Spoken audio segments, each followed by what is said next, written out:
قائدهم اذا غفلوا، فرمایا جس وقت کسی بھی چلن واسطے تیار نہیں ہونا، فرمایا اس وقت میں خود ساری کائنات کے اندر جتنی رب کی مخلوق ہے اس کا قائد بننا۔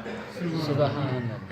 وانا خطیبهم اذا اقسموا، فرمایا جس وقت رب تعالی نے کسی کو بولنے کی اجازت نہیں دینی، اس معاشر کے میدان کے اندر بھی مصطفیٰ کریم بیان فرماتے ہیں کہ میں خود خطابت فرائض سر انجام دے گا۔ تو اس کے بعد بیان فرماتے ہیں انا مستشفیوہم اذا حبسوا،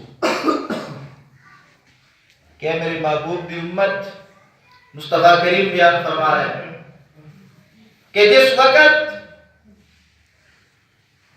لوگ سارے روک لے جان گے حساب و کتاب دے واسطے، تو محبوب بیان فرماتے ہیں کہ میں اس وقت رب دی بارگاہ دے اندر انہاں دی سفارش کراں گا۔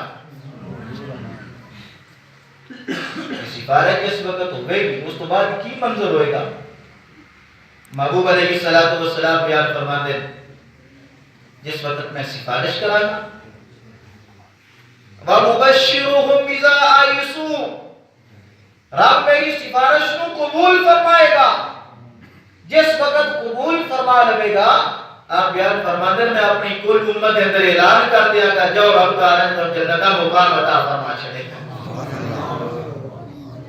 مبشرہم میں خوشخبری دے گا، اور متعدد حدیث موجود ہے کہ رب تعالیٰ نے اپنے حبیب کو کس طرح کی رحمت بنا کے بھیجی، فرمایا دنیا کے اندر بھی رحمت، آخرت کے اندر بھی رحمت، انہیں سارے وقت